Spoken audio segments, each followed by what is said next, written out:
सांगमाने कौन आपण माने जानिछंती कि पृथ्वी रे किपरि आसिला पानी।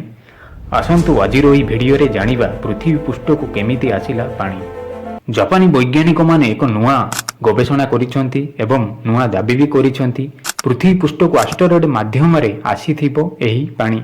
वैज्ञानिक मानक द्वारा 2020 मसीह रे हायाबुसा 2 मिशन पठा जाइथिला।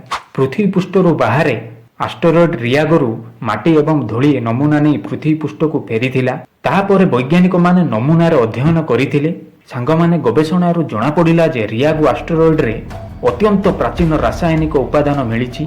एही गवेषणा को जापानी वैज्ञानिक माने जारी रखिछंती, जहा फଳରେ ब्रह्मांड रे एवं सौरमंडल रे उत्पत्ति विषय रे अधिक तथ्य मिलि पारे।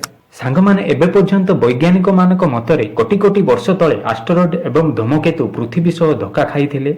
एही धक्का समय सेमाने सेमानंकर थिबा जल एवं बरफ पृथ्वी पृष्ठ उपरे छाड़ी देइथिले।